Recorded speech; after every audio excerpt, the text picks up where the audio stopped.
RD coaching classes में आपका स्वागत है। आज हम स्टडी करेंगे 11th क्लास के पार्ट फर्स्ट के चैप्टर एकक 3 या चैप्टर 3 के तत्वों का वर्गीकरण गुणधर्मों में आवर्तिता, classification of elements and periodicity in properties. तो आवर्त सारणी, सबसे पहले आपको आवर्त सारणी समझने से पहले ये हल्का सा हिंट ले लेना है। ये है क्या? आवर्त सारणी प्रमाणित तौर पर रसायन शास्त्र का अत्यंत महत्वपूर्ण विचार है। प्रतिदिन विद्यार्थियों को इससे सहायता मिलती है, खोजकर्ताओं को नई दिशा मिलती है और व्यवस्थित रूप में संपूर्ण रसायन शास्त्र का संक्षिप्त वर्णन मिलता है। यह इस बात का एक अद्भुत उदाहरण है कि रासायनिक तत्व अव्यवस्थित समूह में बिखरी हुई इकाई नहीं होते, अपितु ये व्यवस्थित समूह में समानता प्रदर्शित करते। जो लोग यह जानना चाहते हैं कि दुनिया छोटे छोटे अंशों से कैसे बनी, उनके लिए आवर्त सारणी बहुत उपयोगी है। तो मतलब ये कहा है ग्लेन टी सीबर्ग ने। तो आवर्त सारणी हमें क्यों पढ़नी चाहिए, आवर्त सारणी का क्या महत्व है, तो ये इतनी सी लाइन हमें बताती है। तो आपको आवर्त सारणी पूरा पढ़ने से पहले इस सब बात को समझना होगा। और किसने कहा? ग्लेन टी सीबर्ग ने। अब हम हमारी आवर्त सारणी की यात्रा शुरू करते हैं। तो सबसे पहले तत्वों का वर्गीकरण क्यों आवश्यक है? प्रश्न तो उठता है क्योंकि तत्वों का वर्गीकरण हम करते क्यों है। तो तत्व सभी प्रकार के पदार्थों की मूल इकाई होते हैं और सन 1800 में केवल 31 तत्व ज्ञात थे और 1865 तक 63 तत्वों की खोज की गई थी। आजकल हमें 114 तत्वों के बारे में पता है और अगर इनमें से भी इनकी बात करें तो ये क्या होते हैं? मानव निर्मित होते हैं। ठीक है, तो यहां तक ये होते हैं। फिर आगे आवर्त सारणी की उत्पत्ति कैसे हुई? तो आवर्त सारणी की उत्पत्ति तत्वों का वर्गीकरण समूहों में और आवर्तिता नियम एवं आवर्त सारणी का विकास वैज्ञानिकों द्वारा अनेक अवलोकनों तथा प्रयोगों का परिणाम है। अगर इसके लिए बात करें तो डोबेरायने का सबसे पहले आया था त्रिक नियम। तो आपको सबसे पहले डोबेरायने का त्रिक नियम पढ़ना है। देखिए यहाँ पे उसने क्या बोला कि दोनों का जो होता है ये एक बीच में इसका होता है ना। तो अगर इसको इसको जोड़ने पर डिवाइड करेंगे तो ये आएगा। तो हम समझ गए कि हाँ हमारा करने पर ये आएगा। क्यों?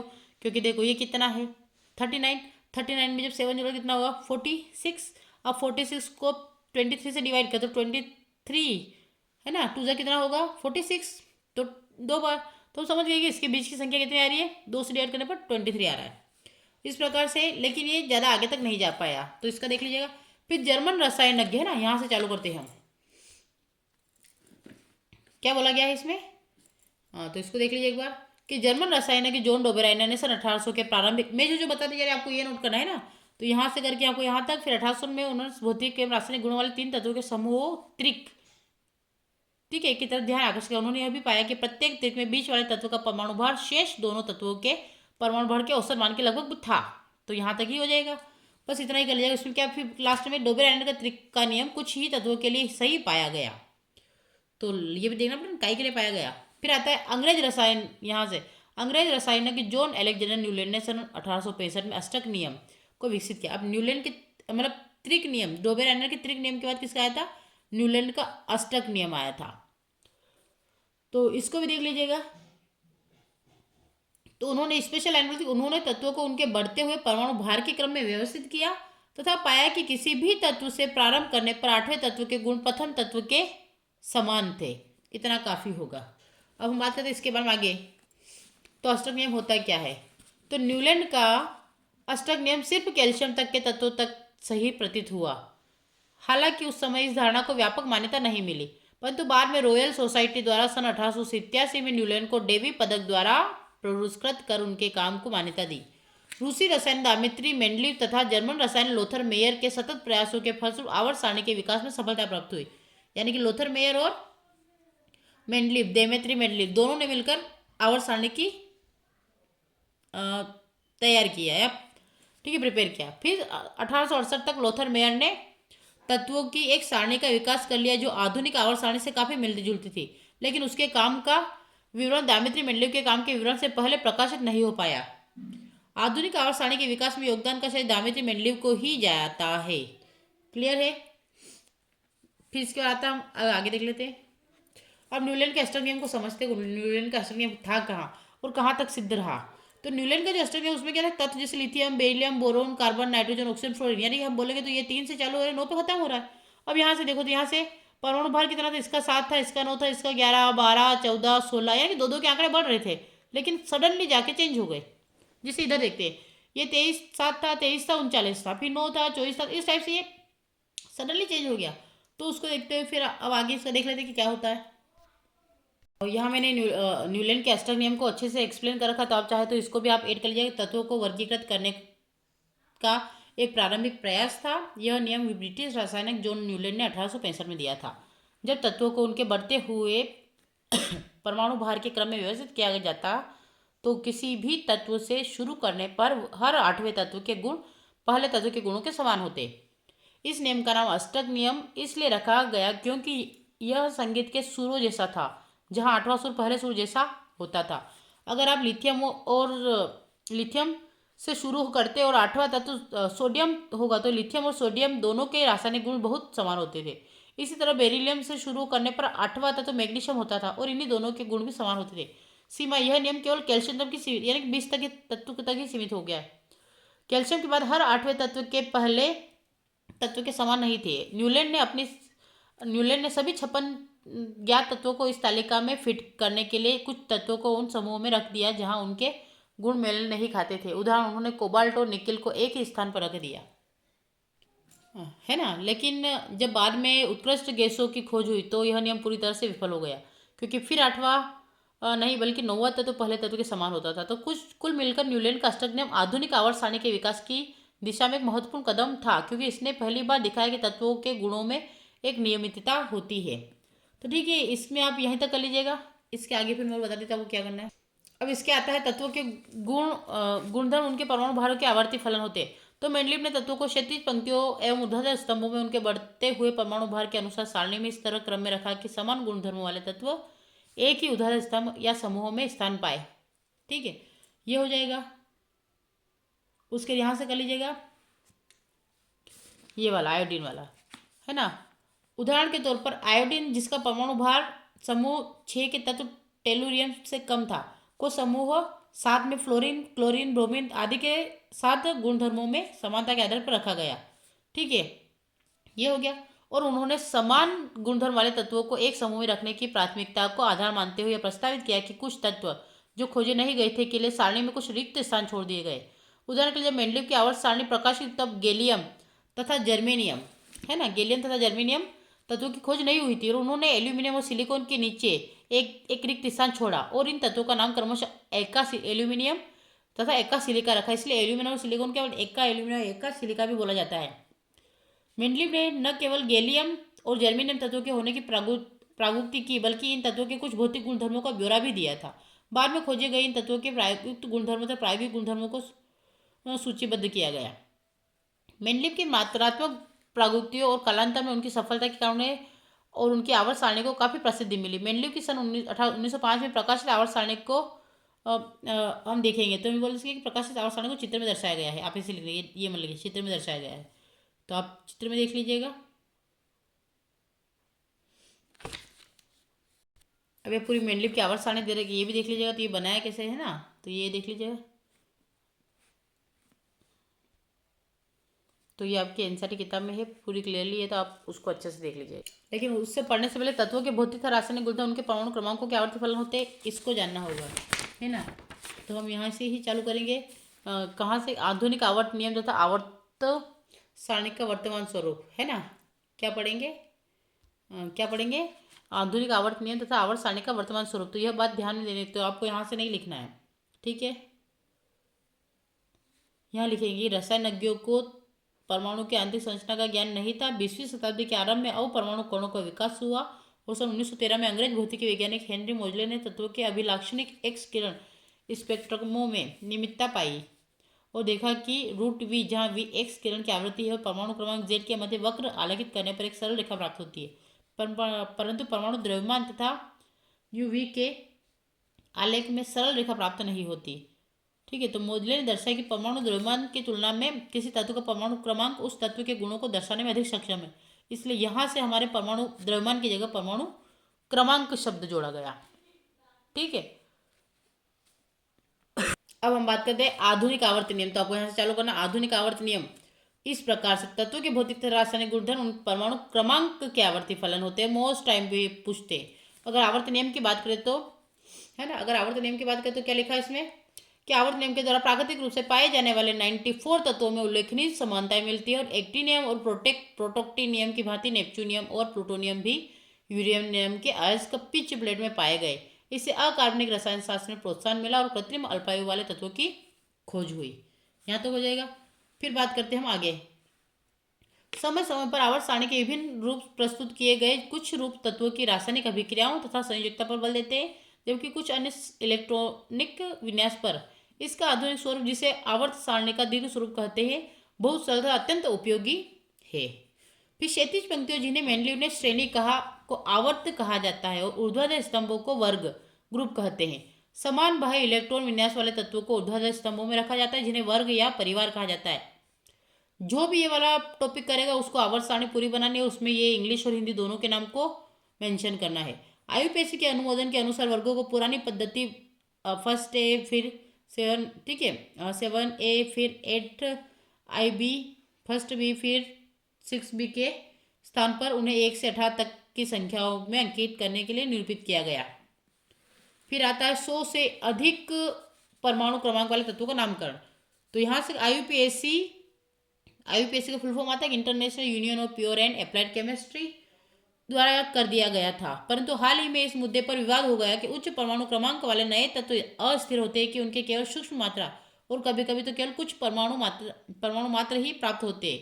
इन तत्वों के संश्लेषण और विशेष गुणों के अध्ययन के लिए महंगे तथा आधुनिक उपकरणों और प्रयोगशाला की आवश्यकता होती है। विश्व की कुछ ही प्रयोगशालाओं में, है ना, स्पर्धा की भावना से ऐसा काम होता है। कभी कभी वैज्ञानिक बिना विश्वसनीय आंकड़े इकट्ठे किए नए तत्वों की खोज का दावा करने के लिए लालायित हो जाते हैं। उदाहरण के तौर पर अमेरिकी और रूसी दोनों ही देशों के वैज्ञानिकों ने 104 परमाणु क्रमांक वाले तत्व की खोज का दावा किया, और अमेरिकी वैज्ञानिक ने इसे रदरफोर्डियम तथा रूसी वैज्ञानिकों ने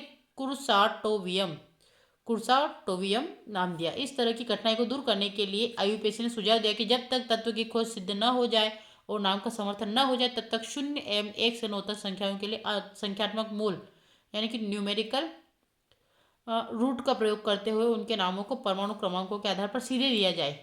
ठीक है, जिसे हम आगे श्रेणी में देखेंगे। तो जिसका भी टॉपिक है उसको सारी चीज़ें मेंशन करनी जो मैं बता रही हूँ, है ना। अभी आपका जैसे जिसका भी स्टार्टिंग हो उसी का ये पूरा चल रहा है। फिर आपको यहाँ पे खाली ये लिखना सारणी तत्वों के आयुर्वेद नामकरण हेतु संकेतन। तो आपको 0 के लिए हम नील लगाएंगे, नील का आगे का क्या आएगा, आगे का एन लिखना है। फिर 1 के लिए उन लगाएंगे, उनके लिए खाली ईओ लगाएंगे। 2 के लिए बाई, तो बाई का बी।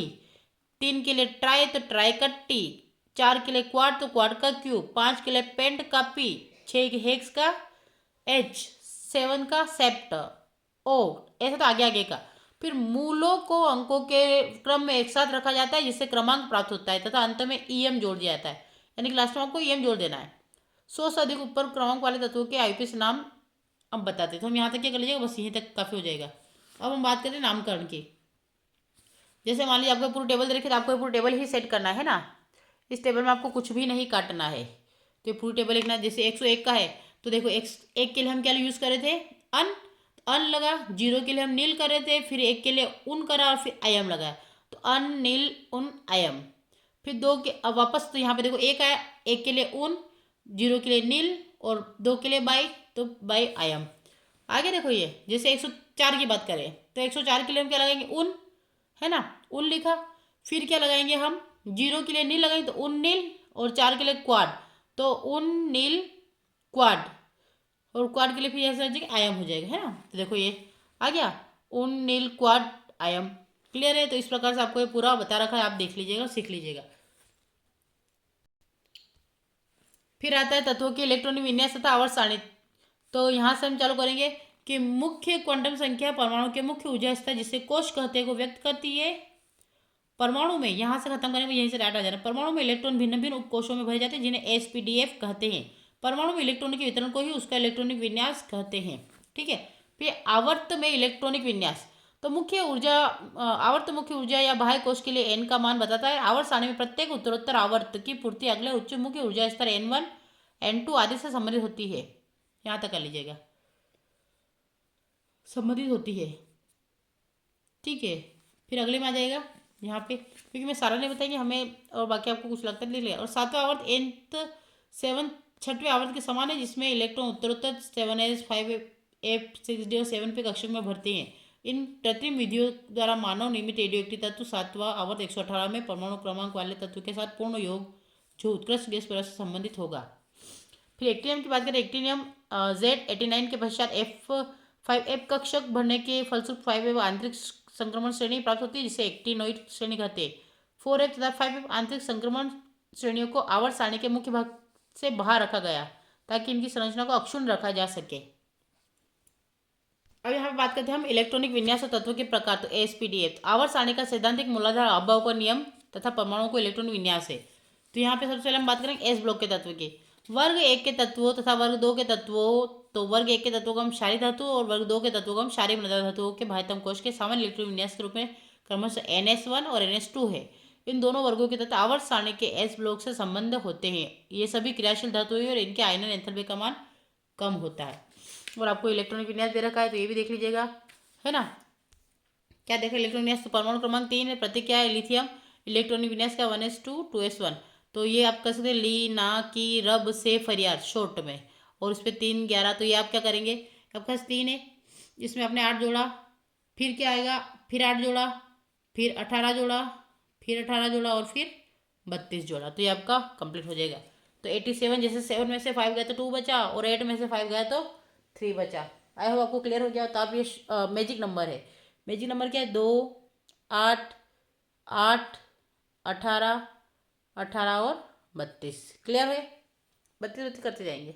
फिर इस आवर्त सारणी को आपको बनाना है जिसका टॉपिक रहेगा उसके। देखो ये आवर्त सारणी एस ब्लॉक है, ठीक है। तो ये पूरा बना रखा है कि लीना की रब से फरियाद, फिर बेटा मांगे कार स्कूटर बाप राजी। फिर इधर आ जाएगा आपका ये वाला, इसको भी देख लीजिए क्या बता रखा है, क्या है। तो साइंस टीचर विनीता कुमारी मन फेकोनी क्यों जान जलाती हो, फिर यारी जरा निभा मौत तक रुकावट राह पड़े आगे कूद, ला हफ्ता वरना रे ओसामा इधर पिटेगा और आगे। या इस टाइप से कर सकते हैं। इसमें कोई ट्रिक नहीं है, बस इसको ऐसे ही याद कर लीजिएगा। लेकिन स्पेशल आपको ये आता है तो मैंने यही करवा रखा है शॉर्ट ट्रिक में। ओ ये आता है आपका पी ब्लॉक। अब डी ब्लॉक के बाद अब प्ली ब्लॉक की बारी है। पी ब्लॉक देख लेते हैं हम एक बार, प्ली ब्लॉक होता है क्या, है ना। यहाँ पे देखो 13 14 15 16 17 18। तो बैंगन आलू गाजर इन थैला, काशी गए एसेंट पंडित, नाना पापा आंसू सब बीमार, या नाना पापा ऐश्वर्या सब बीमार, या नाने पाटेकर ऐश्वर्या सब बीमार, और स्टाइल से टीपो, या उस से टीपो, और स्टाइल से टीपो, या फ्लोरीन क्लोरीन ब्रोमीन आयोडीन 18। ठीक है। तो इसको मैंने ऐसे हेलोजन तत्वों से याद किया कि फ्लोरीन क्लोरीन ब्रोमीन आयोडीन 18 आप याद कर सकते हैं और भी। और फिर ही नी अर कर 0 पर रन आउट, या helium neon argon krypton xenon रन नियोन। और ये हो जाएगा आपका एफ ब्लॉक। इसमें देखो ए से यानी लेंथनम से चालू हो रहा, तो लेंथनम के किराए साइकिल साइकिल से करते, साइकिल पर नंदू प्रेम शाम यूं गाड़ी तब दी होगी यार तुम ये भी लूटो। और अगर एक्टर की बात करें तो ये 90 से स्टार्ट होता है। तो ऐसी थिएटर पर यूं नापो पूरी अमेरिकन शाम बिके सिर्फ ऐसी फिल्म मदन लाल। ठीक है, ये आपकी ट्रिक हो गई। यहाँ पे और भी देखा, महत्तम इलेक्ट्रॉन त्यागने के पश्चात 1+ आयन क्षारीय धातुओं में या 2+ आयन मृदा क्षारीय धातुओं में बना लेता है। वर्ग में नीचे की ओर जाने पर इन धातुओं के धात्विक लक्षण तथा अभिक्रियाशीलता में वृद्धि होती है। अधिक अभिक्रियाशील होने के कारण वे प्रकृति में शुद्ध रूप में नहीं पाए जाते। लिथियम और बेरिलियम को छोड़कर एस ब्लॉक के तत्वों के भौतिक मुख्य रूप से आयनिक होते हैं। फिर आता है पी ब्लॉक। तो ये भी आप देख लीजिएगा, मैंने जो हाईलाइट करके 19 चीज़ों को देख लीजिएगा, कंप्लीट हो जाएगा। इधर भी है। लेक्चर शायद लंबा हो जाएगा नहीं तो फिर डी ब्लॉक की बात करते हैं। डी ब्लॉक भी आपका ये हाईलाइट जो कर रखा है, इन चीज़ों को देख लीजिएगा। हाँ, तो आपका काफ़ी होगा। और मैंने आज क्लास में आपको समझा ही दिया पूरी डीपली। फिर आ जाएगा आपका ए ब्लॉक। तो ये ब्लॉक में आप इतना कर लीजिएगा, ठीक है। और लास्ट में एक लाइन लिख लीजिएगा, यूरेनियम के बाद वाले तत्व परा यूरेनियम तत्व कहलाते हैं। तो ये सेकेंड वाले का टॉपिक कंप्लीट हो जाएगा। आई होप लेक्चर अच्छा लगा। अगर अच्छा लगता है तो लाइक करें, शेयर करें, अधिक से अधिक सब्सक्राइब करें। Thank you for watching. अब हम बात करते हैं इसी में तीसरे वाले लेक्चर की नेक्स्ट लेक्चर में।